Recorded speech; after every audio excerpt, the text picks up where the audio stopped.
Hey pirate fans around the world. This is Hispaniola, where the age of pirates began.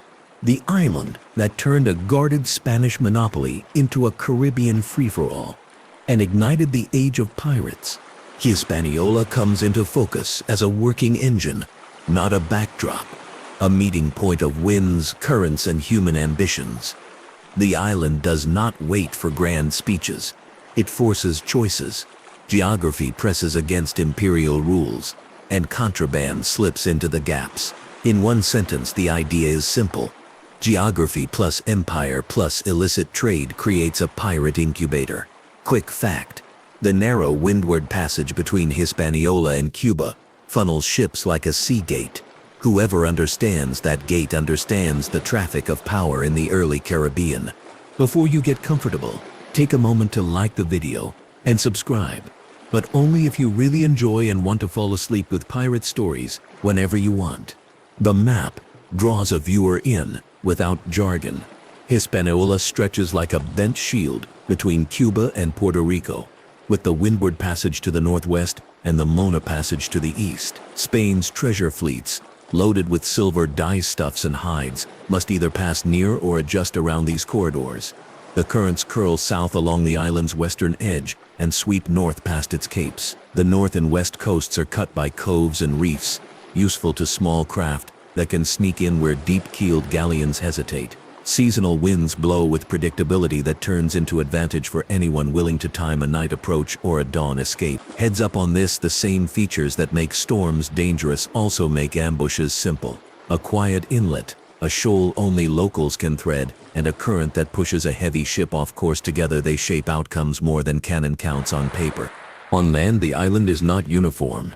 The north and west hold mountains and steep terrain falling into bays like natural amphitheaters. To the south and east, broader plains feed larger settlements and formal administration.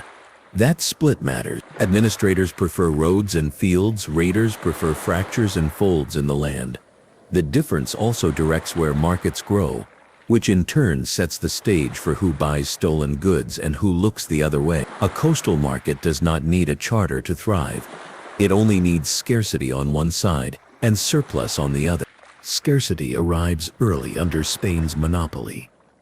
Royal decrees lock trade into the Seville system, funneling legal commerce through controlled ports and licensed fleets. Colonists in the Caribbean live under rules that treat every unapproved vessel as a threat, even if it carries medicines, cloth, or tools. Prices climb. Ships come infrequently. Settlements on Hispaniola cannot wait, especially those away from the capital. People make practical choices. When cloth costs less from a Dutch sloop gliding into a cove at night, that is where cloth is bought. When tools break and no licensed ship is on the horizon, the ship without a license becomes the ship with a sail. A smuggler is not born from romance. A smuggler is born from arithmetic. French, English, and Dutch interlopers test the boundaries one visit at a time. They arrive under pretense, with a flag of convenience, or with none. A canoe meets them, or someone on shore signals with a lantern kept low. A few hides go out, a few barrels of wine and cloth come in. The price gap is the difference between following Madrid and feeding a family. Small exchanges become patterns, patterns become a network. The first arrivals are not pirates in the cinematic sense.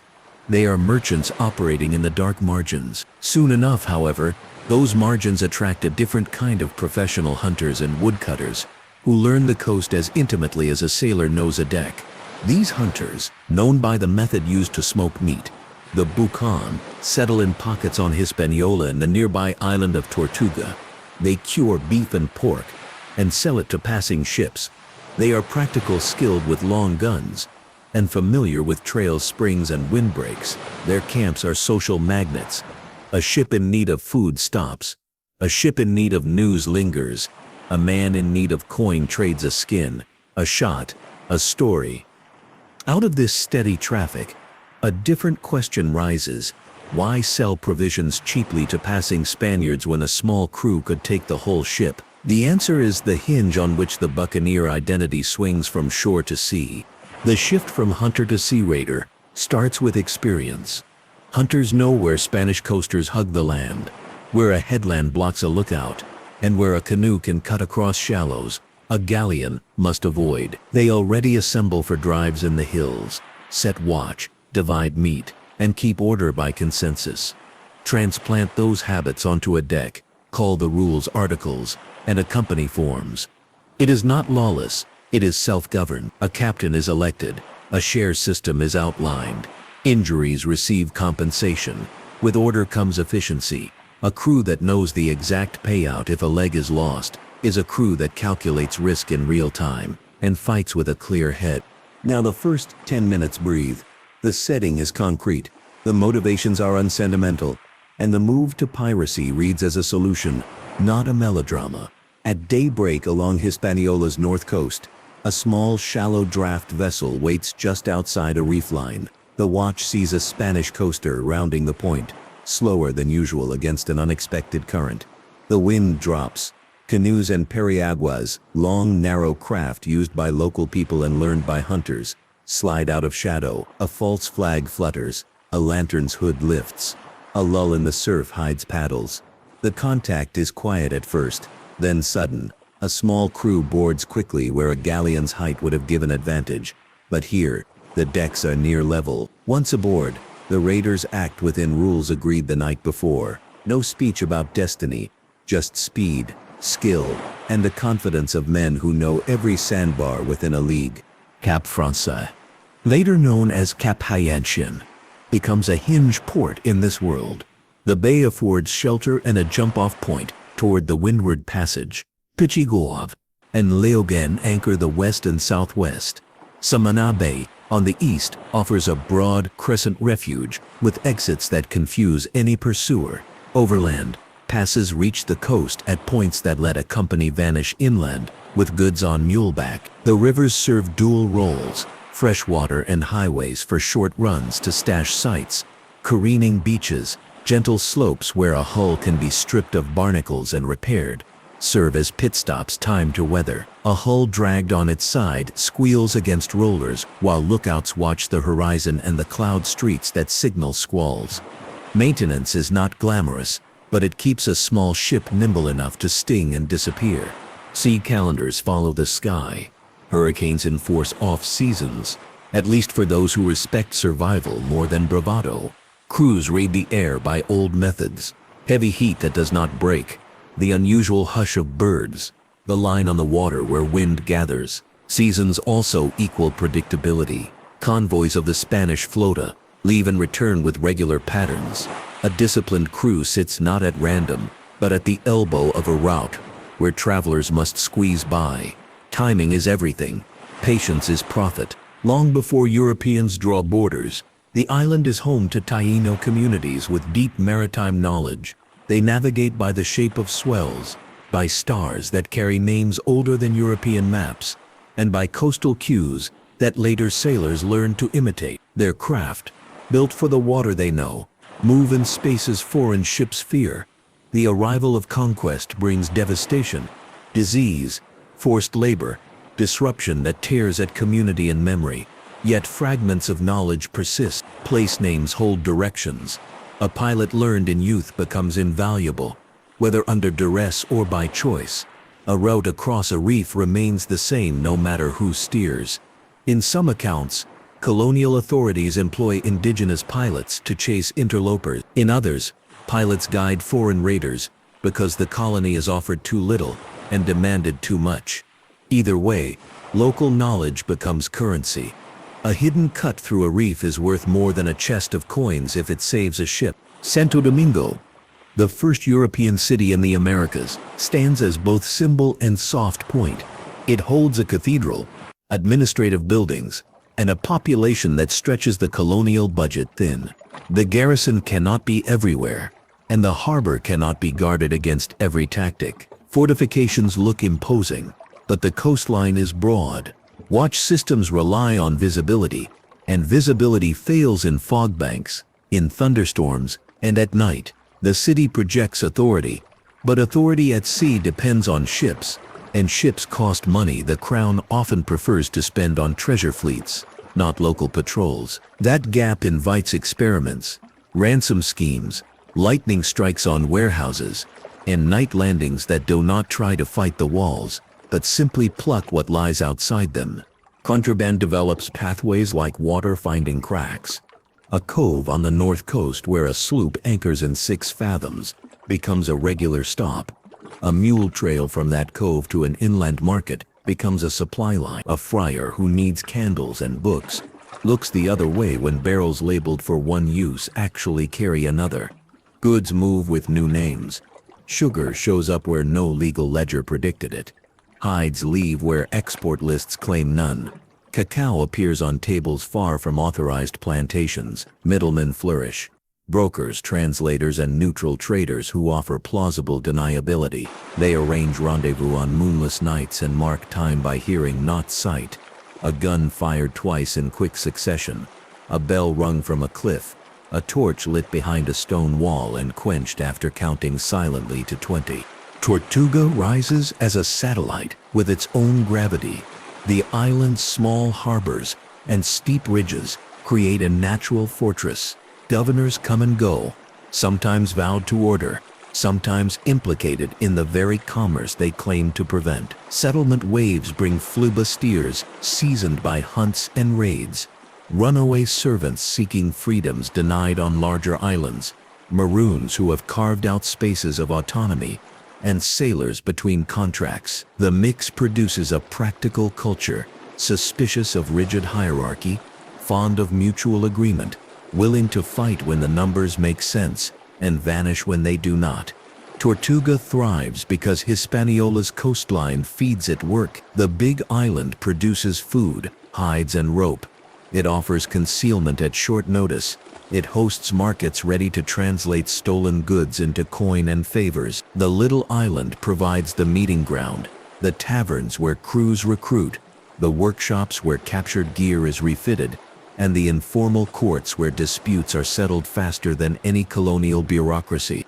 The political map changes in step with these realities. In the west and north, French settlements gain purchase and formalize into Saint-Domingue. In the east and south, Spanish Santo Domingo maintains older lines and older laws. 2 systems live side by side, trading blows and bargains. On one frontier, violence marks the edges.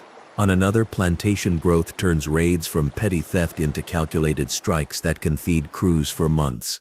When towns expand and warehouses fill, the return on risk rises. Cross-border raids become part of local diplomacy. Prisoners taken, prisoners exchanged.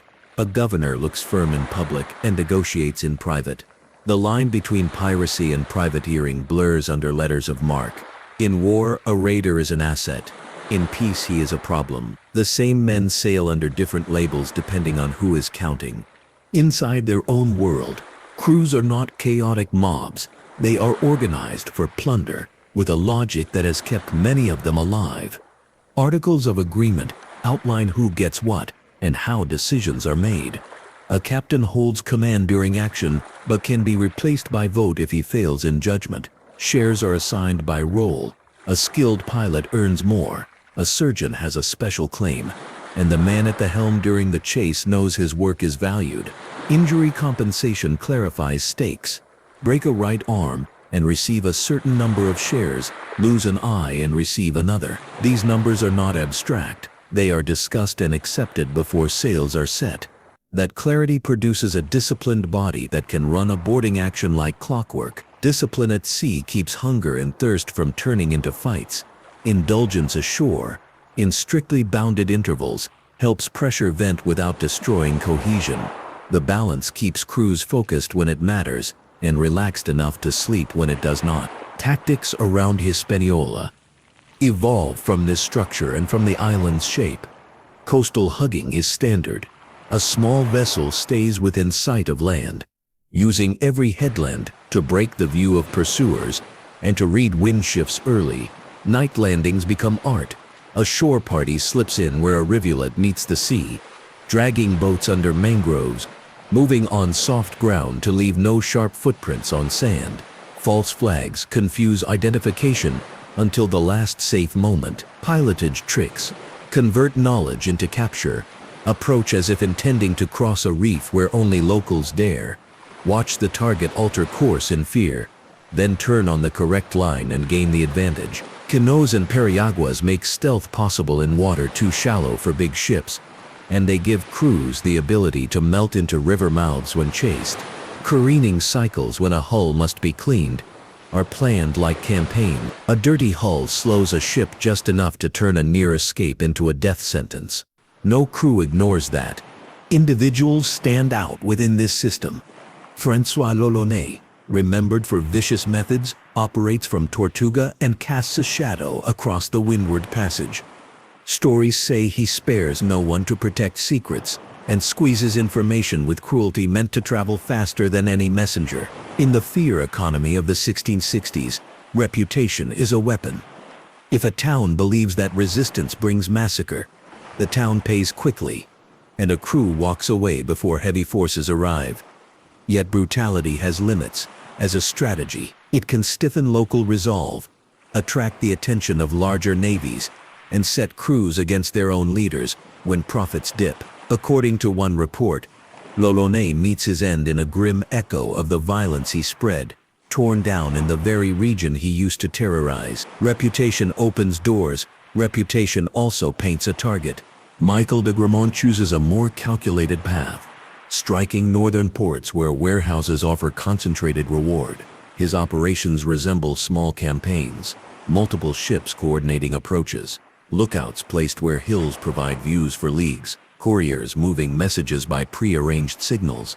Towns present a different return on investment than ships taken at sea. A captured coaster yields cargo and hull. A sacked port yields coin, supplies and leverage over magistrates who fear prolonged damage. The risks differ as well. On land, the clock ticks faster. The longer a force lingers, the sooner a cavalry patrol or militia arrives. Success depends on logistics done quietly in advance. Food caches, water sources mapped, retreat routes clear. Pierre le Grand, often invoked as an emblem of audacity, shows what a small, nimble crew can do with daring and precision. Accounts tell of boarding a larger, better armed ship with a handful of men at the perfect moment. Weather creates the opportunity, a sudden calm or a wind shift that leaves a heavy vessel dead in the water, while a light craft retains steerageway. Trap geography around Hispaniola helps too. A target is drawn toward a channel that seems open but narrows onto shoals. The smaller craft knows the cut and comes in from windward where cannons cannot bear. The lesson spreads. Boats do not need to match size for size if they can force a fight into a narrow space where numbers matter less than nerve. The playbook, that reaches its classic form in later decades, has an earlier famous rehearsal in 1586. When Francis Drake sacks Santo Domingo, the raid reveals vulnerabilities that persist for generations, ransom tactics that turn symbols into bargaining chips, civic panic that disrupts coordination, defenders who must weigh damage to property against the cost of paying off attackers. Spain learns, fortifies, and reorganizes, but reforms lag behind realities at sea. Because the empire's attention stretches across oceans, copycats note the method even if they cannot match Drake's scale. The long tail of influence matters more than any single haul. Empires clash, and pirates find space in the clatter. The Habsburg and Bourbon dynasties fight their contests through treaties and tariffs. The Dutch and English exploit every opening. The French build a colony in Saint-Domingue that will become a powerhouse. The Treaty of Ryswick in 1697 functions like an official nod to the facts on the ground, effectively recognizing French presence in the West. With recognition comes more investment, more ships, and more targets. Letters of marque provide legal cover for raiding during recognized wars. A vessel that might be condemned as pirate in June can be hailed as privateer in July, depending on which document is stamped and which governor is reading it. Deniability becomes policy. Governors condone raids that embarrass rivals while maintaining polite language in letters across the sea. Sugar changes everything, and with it the system of slavery that will dominate the economy of Saint-Domingue. Plantations expand from experiments to enterprises, churning out wealth for owners and markets for smugglers. Enslaved labor makes profits possible, and also makes the landscape tense and heavily policed. Resistance takes many forms: flight into the hills to established maroon communities, sabotage on plantations, and covert maritime links in which a boat at night carries more than provisions. For raiders, the concentration of wealth means fat targets, storehouses heavy with refined sugar, ships loaded with molasses and rum, and an administrative class easily tempted by bribes. Corruption is not decoration, it is a lubricant that lets stolen goods pass through official gates with new papers. Life ashore in this world is a web of markets, taverns, fences, and quiet courtyards, where real deals are made. A fair day in a coastal town looks festive. Barrels rolled, sails patched, strings of dried meat sold beside baskets of fruit. But beneath the surface, stolen goods enter circulation. A set of candlesticks appears without a proper bill of lading and is melted into ingots by a smith who asks no questions. A fence spreads purchases across several buyers to keep any one person from becoming too noticeable. In taverns, crews tell bold stories to attract recruits, while a more serious conversation at a back table sets the price of a captured compass and a keg of gunpowder. Credit is common. A captain borrows against expected plunder. An outfitter extends rope and sailcloth at interest. Debt ties crews to future voyages as surely as any oath. At sea, constraints around Hispaniola shape habits and small decisions. Water casks are precious. A crew plans routes to touch fresh springs near the coast without exposing itself to ambush. Wood for repairs is selected not only for strength, but for how quickly it can be worked on a beach under watch. Food is practical. Dried meat, ship's biscuit, preserved fruit when lucky. Anything caught with a line or net. Illness rides with everyone. Fevers from mosquitoes, scurvy when fruit runs out. Infections from minor wounds that turn serious without a surgeon's tools. Makeshift medicine uses spirits to clean, rags for bandages, and herbal knowledge gleaned from people who knew these coasts long before. Navigation is not mere compass work, it is landfall navigation, steering by the outline of a mountain range, the smell of mangroves, the color change where sand gives way to coral, the sound of surf against a particular shape of rock. A helmsman trained in these waters can tell distance at night by how wind hits the cheek at a point someone else would call guesswork. Myths cluster around this island like birds around a ship's wake. Flags with skulls and bones are remembered more than the plain colors often flown to avoid notice. Buried treasure is more exciting to imagine than the reality of goods sold fast to pay debts and buy supplies. Democratic utopias at sea exist in fragments. Yes, votes happen and shares equalize risk, but hierarchy returns in battle and in the hard math of survival. Clothing is practical, not theatrical. Trousers that dry quickly, shirts that can be mended in a pinch, sashes that hold tools, hats that shade eyes from glare. Weapons are what can be obtained and maintained. A well-kept musket beats a rusted sword every time. A pistol and a boarding axe, used by someone trained, force decisions on a crowded deck. Ships are smaller than legend suggests, because small wins here. Pinnaces and sloops move where frigates fear to tread. Barques and captured prizes fill out the fleet when ambition grows. But shallow draft dominates because reefs and river mouths are the best allies a raider can have. Suppression comes in waves as colonial governments coordinate in crowns, send orders with teeth. Crackdowns combine amnesties and hangings. A governor offers pardon for those who turn themselves in. Another governor strings up a captured crew as a warning set to the rhythm of a drum.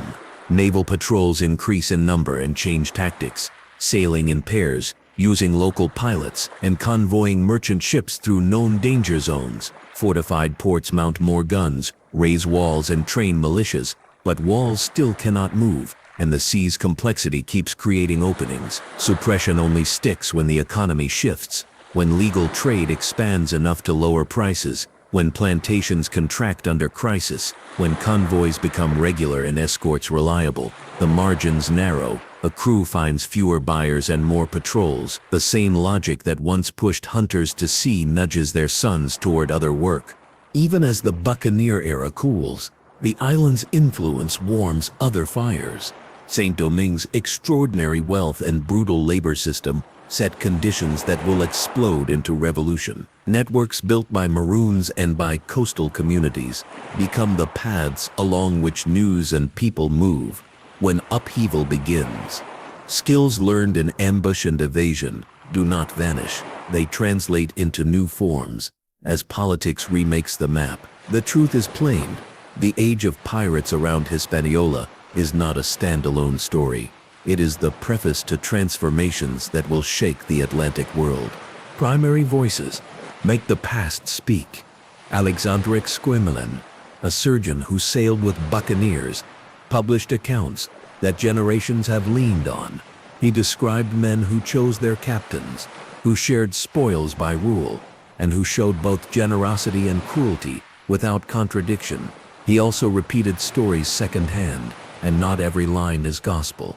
Colonial records, trial transcripts, depositions, city council minutes add different textures, full of numbers and names, fines levied and oaths sworn. Sometimes the documents fight each other. That is part of the work. Where a chronicler calls a raid glorious, a ledger calls it a lost column. Where a court calls a man a pirate, a governor calls him a privateer with impeccable papers. The narrator's task is simple. Use conflicts not to confuse but to show how legends are made, reshaped and sold. Ships themselves are quiet teachers. Consider the sloop, a favorite tool in Hispaniola's waters. One mast, fore and aft sails, quick to handle, fast on a reach. A sloop can cut inside a reef with an extra degree of confidence and gain precious minutes when chased. A pinnace can carry more and still behave well in shoal water.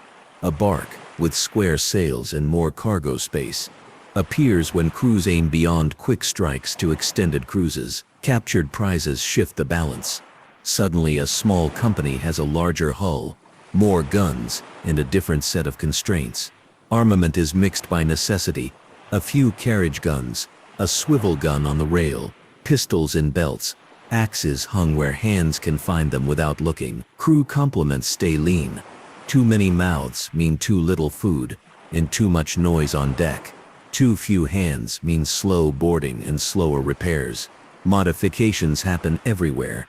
A cutwater shaved for speed, a rudder repaired with iron straps, a mast stepped a little aft to balance a new sail plan. Every change aims at one purpose: control in tight spaces. Weather rules the board. Hurricane seasons reset plans like a chess player, clearing pieces. Quick fact: the Atlantic hurricane season peaks from late summer into early autumn. But timing within a single year can make veterans cautious in June and reckless in November. Reefs both protect and endanger. A raider with a pilot who knows a reef's true shape can shake a pursuer in a heartbeat. The same reef misread will open a hull and end a voyage in minutes. Reading squalls becomes second nature. A dark line on the water, a cat's paw rippling ahead, a smell of rain before the first drop. Cloud streets line up like tracks pointing to wind direction far beyond the visible horizon. Seabirds circle where fish push bait to the surface. That same sign tells a helmsman about currents under the keel. Cartography and intelligence work ascend from background to headline rules. Early maps carry mistakes that cost lives. A shoal misdrawn by a mile, a headland exaggerated, a river mouth placed on the wrong side of a bay. Each error can wreck a ship. Captains trade, steal, or bribe for better charts. Local pilots hold mental maps that no ink can capture. A notch in a ridge that lines up with a boulder on the beach and points to a safe channel. The sound a breaker makes on a specific reef at low tide. Some knowledge spreads because someone cannot resist bragging. Some stays close through codes and careful silence. Secrecy does not mean mystique. It means survival. A chart tucked under a floorboard can be worth more than a pile of silver because it buys not just a single escape, but a season of advantage. The story circles back to first principles, without fanfare. Hispaniola did not accidentally nurture piracy. The island made it rational. A monopoly created hunger. Geography created opportunity. Human networks created process. Crews formed companies with rules. Towns formed markets with memories. Empires formed excuses with paper. Every case study bows to the same trinity: place, policy, and profit. Place offers the coves and currents. Policy erects barriers and hands out exceptions. Profit pulls risk into action. One more look at the early hunters explains the arc. At a Buchan camp, meat hangs above low smoke, and rifles lean within arm's reach. A pair of canoes lies hidden under palm fronds near a creek mouth. A stranger arrives with a story and a price. The men listen, trade, and watch the sky. A sloop appears days later, battered and hungry. Provisions are sold and news traded. The next time, the same sloop brings cloth and powder. The third time, the hunters go aboard. By the fourth, they sail out with the sloop at dawn. A cycle closes and begins again at sea. From the capital to the coves, from treaty tables in Europe to backroom deals in coastal taverns, Hispaniola holds the thread that ties it together. When ships pass the Windward Passage, they enter a corridor where a handful of men with local knowledge can alter history. When the Spanish flota marks its calendar, crews mark theirs in reply. When a fort adds a gun, a pilot adds a route. Many islands hold pirate stories, but this one writes the opening chapter with a clarity others borrow later. In short, no tricks. Hispaniola turns a tightly guarded monopoly into a marketplace in motion and teaches smugglers how to become pirates with a plan. Saint-Domingue grows into a titan, its sugar pouring into Atlantic markets, its human suffering growing in scale with its wealth. The island's west transforms faster than most European observers expect. Warehouses hum, roads stretch, and ships queue to load and unload. That density changes raiding patterns. A single successful strike can finance months of rest and recruitment. Meanwhile, the East maintains older rhythms. Spanish herds graze, towns cluster, and trade moves within habits set in earlier centuries. Cross-border relations swing between skirmish and handshake. Dura, Monte Cristi, Bay of Manzanillo, and the fringe harbors become words shared with care, because naming a place aloud in the wrong company can alert a competitor. In this environment, a handful of basic rules guide survival and success. Never careen on a beach with only a single lookout posted. Never trust a calm sea at the edge of hurricane season. Never drink from an inland spring without letting the water settle in a bucket first. Grit ruins teeth and gums that are already at risk from weeks of salt food. Keep pistols dry by wrapping them in oiled cloth. Keep powder horns away from lanterns. Keep rope coiled where it can unspool in a rush without snagging. Save clean cloth for bandages, not displays. Do not hoard luck. Share it by building a network that can offer rescue when a mast snaps. These simple instructions, repeated without romance, make a company more resilient than any single hero ever could. Information travels at human speed. A woman in a market hears a price that makes no sense and knows a stolen shipment just landed. A boy runs along a ridge to signal a friend with a mirror flash toward a bay. A priest hears confession and repeats nothing. But the mere fact that a confession was made tells someone else that a raid did not go cleanly. Written messages ride in the lining of a hat. A chart is hidden behind a false plank. A password changes on a saint's day. Hospitality is offered, and debts are recorded in heads, not books. When the time comes to square accounts, a man receives a bundle of tobacco at half price, or a warning to move his boat at dusk. It is quiet arithmetic, and it sustains more than it betrays. This is the moment to observe how daily life shapes strategy. A crew that sleeps well on alternating watches fights better than a crew that boasts and drinks into the night. A ship that runs drills in silence, coiling lines, shifting ballast, passing weapons hand to hand, moves like a single organism. When speed matters, one heartbeat per task separates capture from escape. Quiet excellence is a trademark of the most effective companies. They avoid noise until noise buys time in an attack. Then they shout on purpose. As years turn, the same island that midwifed buccaneering also incubates change that outgrows it. Suppression campaigns become more coordinated.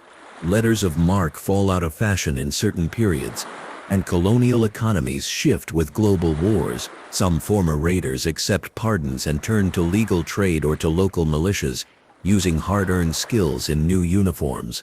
Others vanish into the interior, some into maroon communities that continue to resist plantation rule. Knowledge does not evaporate. It migrates. A young pilot taught by an older hunter's friend guides a new fleet, not to plunder, but to supply. A tide pool of experience empties into a different basin. The story returns, without flourish, to the thesis that opened the door.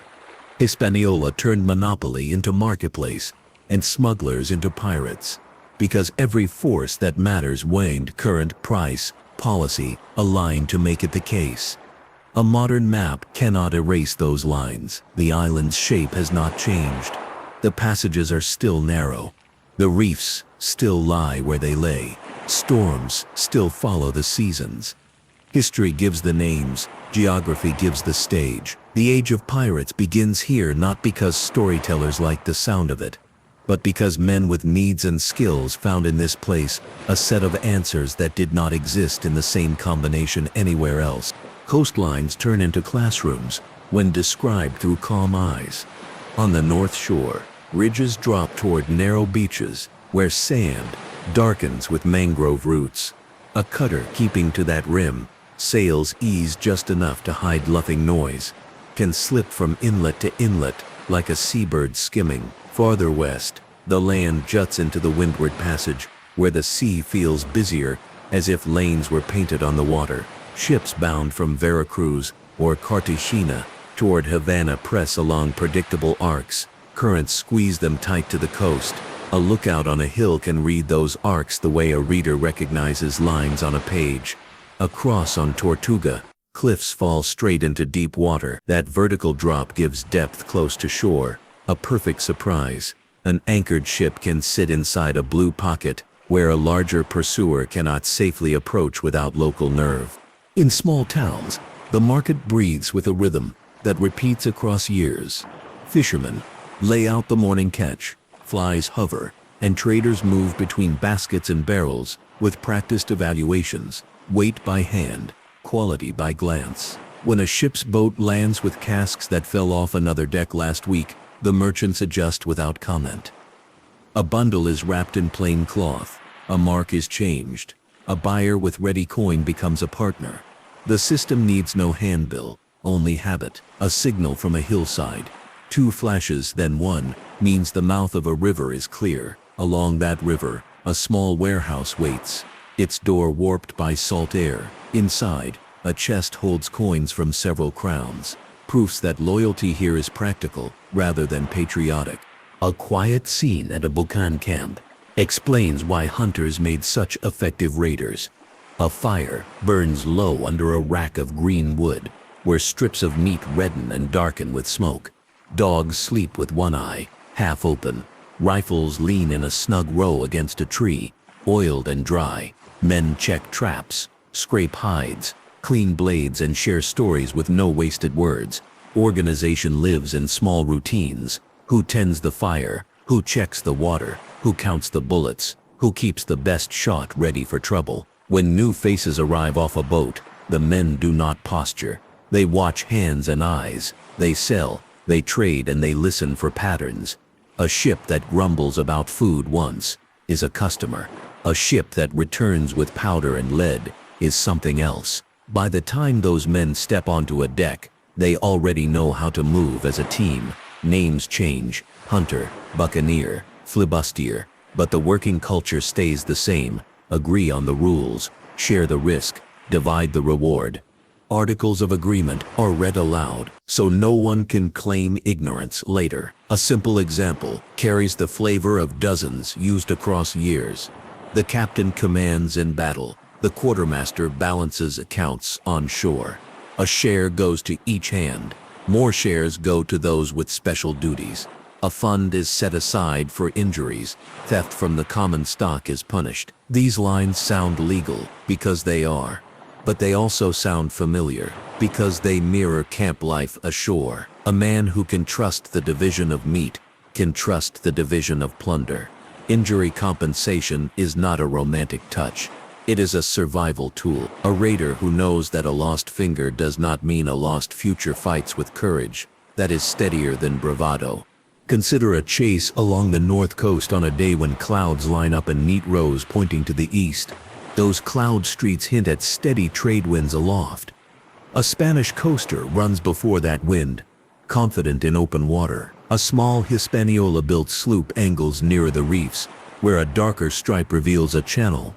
The sloop's helmsman, trained from youth to read the water's color shift from green to blue to pale, slides onto a track no chart from Europe shows. The pursuer, heavier and deeper, dares not follow. A stern chaser booms, the ball skipping like a thrown stone. The sloop answers not with gunfire, but with a tactic. A sudden change of course timed to a gust. A reefed sail thrown out at exactly the moment a swirl of current turns under the keel. The distance widens enough for the boarding crew to breathe and for the captain to choose a new course with a cool mind. That is seamanship as practiced art, not theatrics. Now the capital comes back into frame. Santo Domingo's streets lay in a tidy grid, stone warm in the afternoon sun. A cathedral bell marks the hour. The harbor takes on a look of calm authority when viewed from a balcony. Yet the edges tell another story. Outside the main defenses, warehouses stack goods waiting for permits and escorts. A small party landing at dawn does not touch walls. It touches wagons and ropes. A warehouse door is forced with two quiet knocks of an axe behind a muffled barrel. Letters are seized not because they are romantic trophies, but because they carry information, outbound schedules, cargo lists, codes that can be read by those who trade in such codes.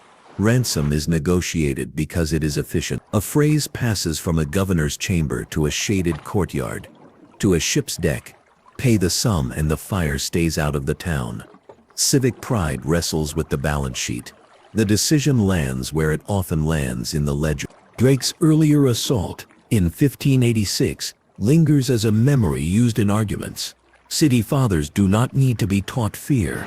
They need to be taught cost. The raid's lessons are as simple as they are enduring. A bold enemy that arrives fast, demands payment, and leaves quickly forces an opponent into reaction rather than plan. Spain fortifies, but fortifications face outward and cannot police every internal weakness that radiates from a market hungry for goods. Copycats note process more than names. Approach, shock, negotiate, withdraw. Nothing mystical makes it work. Logistics and nerve make it work. French Saint-Domingue, on the opposite side of the island's political line, grows like a garden after rain. Fields lengthen, mill wheels turn, sugar cakes the air with a sweet dust that sticks in throats. The colony's wealth becomes a target as obvious as a lantern at night. A raiding crew studies rhythms, the weekly arrivals, the day a certain plantation ships barrels to the quay, the way guards grow lazy after a festival. Striking a town can bring coin and supplies. Striking a warehouse tied to a sugar estate can bring leverage, because owners with more to lose will pay more to avoid a conflagration that takes months to repair. Again, the risk rises with the reward.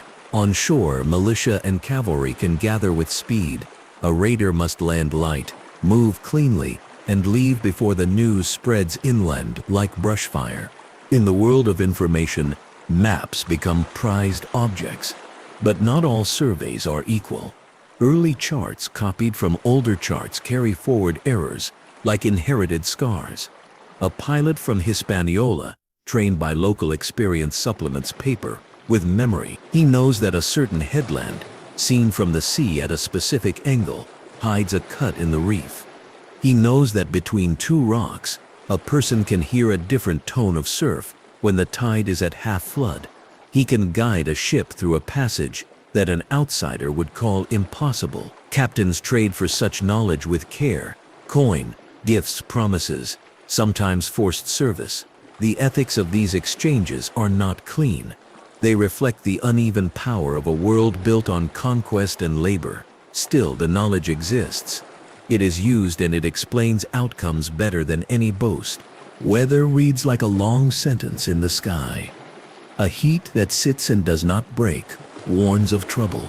At dusk, a ring around the moon speaks a language old as sail. Hurricanes bring a personality that every crew learns to recognize.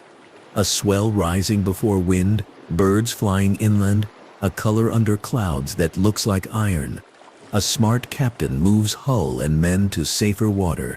Even if safety means a cramped lagoon where mosquitoes sing, a foolish one presses and pays. After storms, reefs shift slightly. Sand builds where none stood. Channels fill, familiar water becomes unfamiliar. The first ship out after a great storm is often a local one with a shallow draft and a pilot who can feel the difference through his feet on the deck. That ship writes the first new map with its wake. Not all raiding looks like a bellowing rush. Much of it looks like patience. A company lies quiet behind a low islet where sea grapes thicken. The mast is lowered to reduce profile. Smoke is forbidden. Men speak in gestures. At the edge of dusk, a target shows its lantern exactly as predicted. It is a coaster with barrels and passengers aboard. A routine voyage between two settlements that have made this run 100 times. A false light on shore pulls the coaster slightly off course, just enough to miss the line and slow on a sand tongue. Two boats slide in. The first men aboard carry no heavy metal to clang in the night. They carry wood hafts and leather wraps around blades. Voices are gentle, orders clear, violence kept to the minimum that keeps panic down. Crew and passengers are counted and tied. Cargo is shifted to the waiting boats, and the target is pulled free with help, because sinking it would draw unwanted attention later when debris washes ashore. The raiders leave as quietly as they came, a line on water marking their passage until starlight erases it. Reputation functions as both shield and spear. François Lalonnet cultivates terror, so that future negotiations move faster. One town pays at a rumor rather than risk a repeat of another town's fate.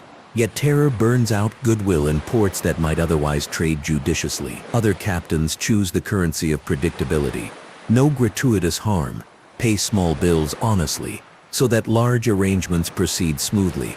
Return prisoners who play by rules, keep promises. Michel de Gramont's use of coordination, for example, depends on trusted signals and repeat partnerships with certain local brokers. No crew operates alone for long. The sea is too vast. The towns too interlinked. The news too quick. A crew that lies to those who enable it finds doors shut and traps opened. A crew that holds to its own version of honor wins time, which is the most valuable thing when patrols fan out. On the Spanish side, the reply grows a spine across decades.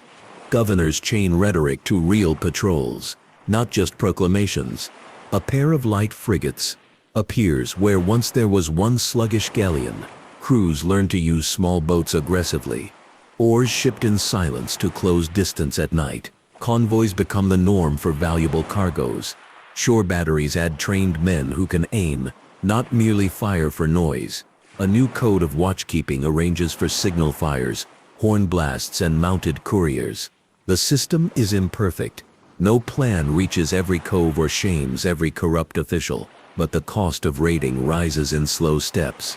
Some crews accept pardons during well-timed amnesties, exchange knowledge for safety, and settle into trades that keep them near the sea without crossing the line. Others refuse, and find the net tightening. Between the two colonial halves of the island, events churn that will one day dwarf the buccaneer story.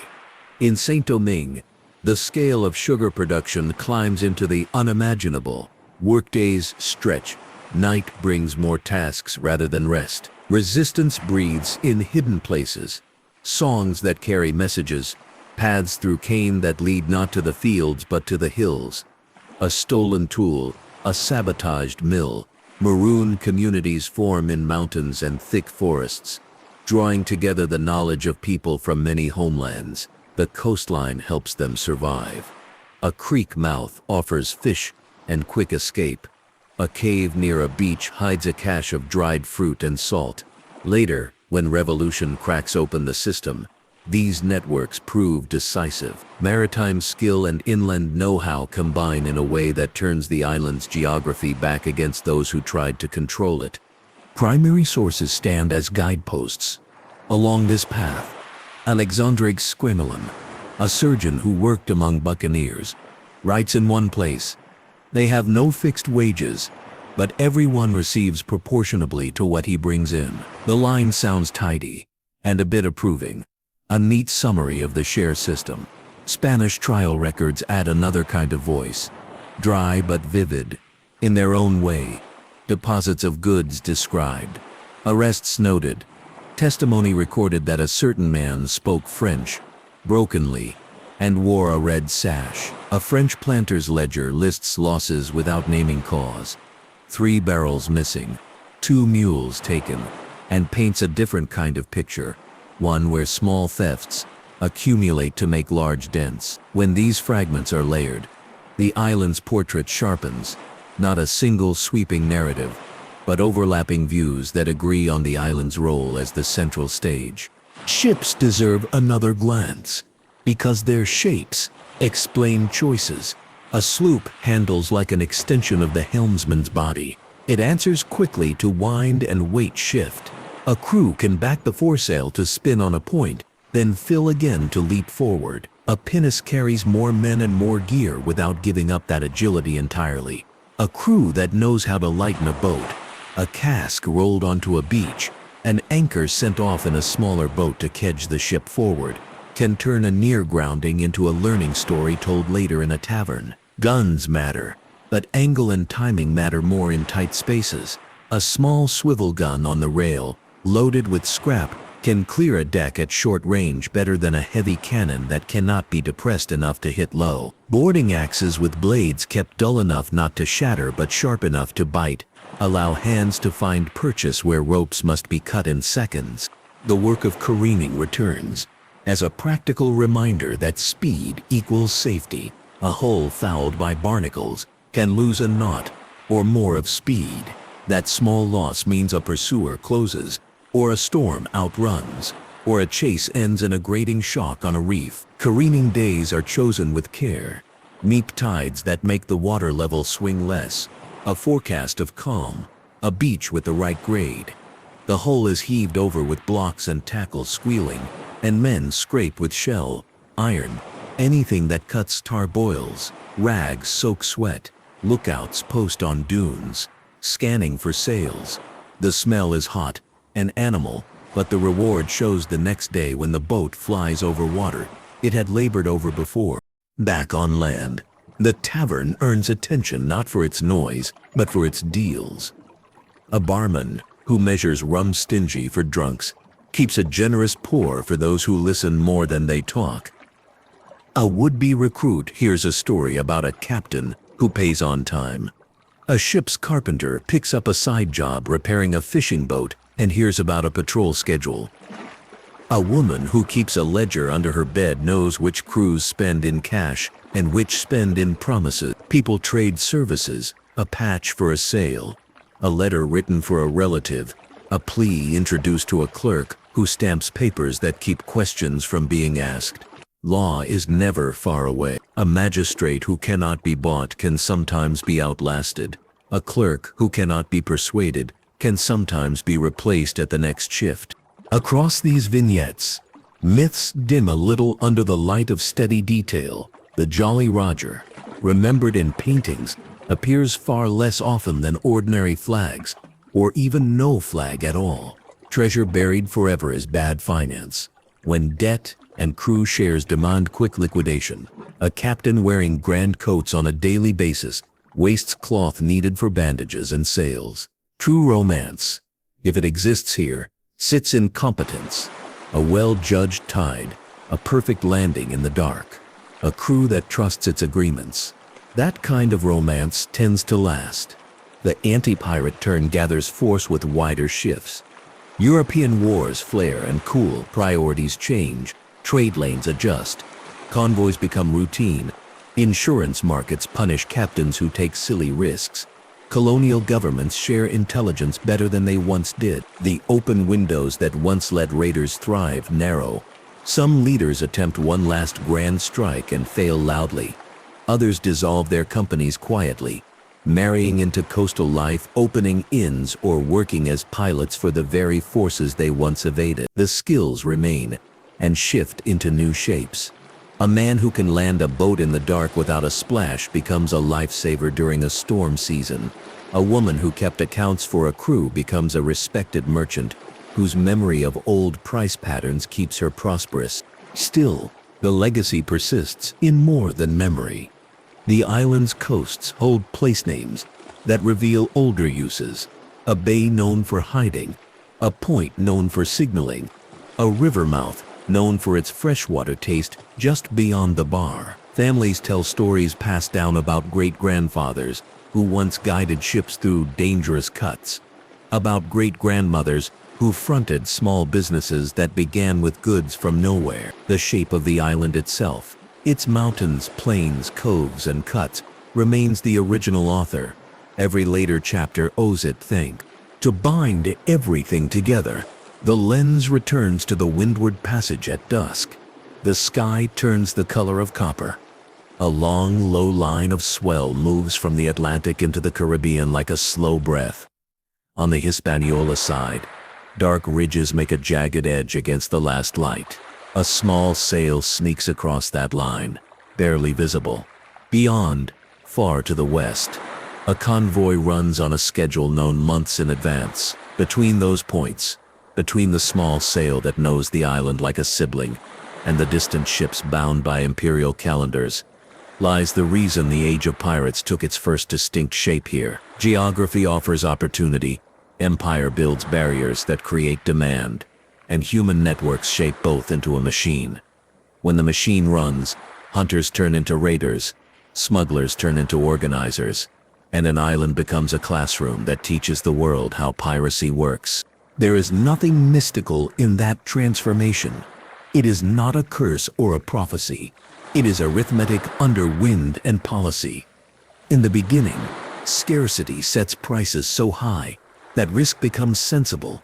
In the middle, structures emerge, articles, shares, maps, pilots, that reduce uncertainty. In the end, suppression grows as economies mature and bureaucracy thickens, closing the margins where improvisation once profited.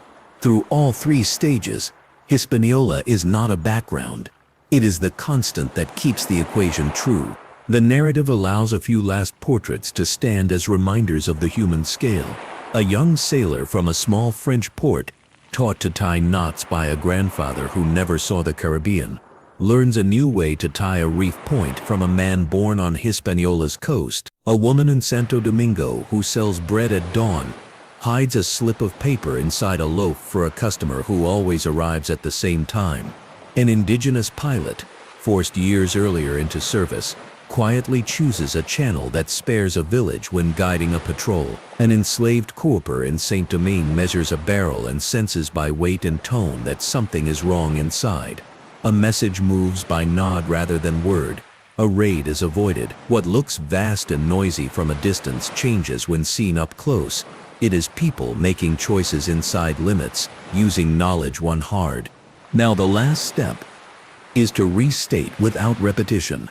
Hispaniola turned a guarded Spanish monopoly into a Caribbean marketplace on the move, and in doing so, taught smugglers to become pirates with rules, partners, and plans. The case studies whether a brutal captain wielding fear, a careful organizer coordinating 3 decks in silence, or a daring leader taking a prize with a handful of hands, are not loose anecdotes. Each is an expression of the same mix: place that favors the small and quick, policy that forces trade into shadows, profit that rewards those who master both. When later islands light up with their own pirate stories, they follow lines drawn here first. And one last forward glance helps the mind settle. The Hispaniola model spreads not as a brand, but as a method. It moves to Jamaica, to the Bahamas, to the Spanish Main, and to the lesser-known coves, where little boats lived big lives. Understanding this island, its passages, its markets, its people, becomes a key that unlocks the rest of the Golden Age. The key is not flashy. It is practical, smooth from use, and satisfying to hold. Turn it, and the door opens on a world that makes more sense than legend alone can provide.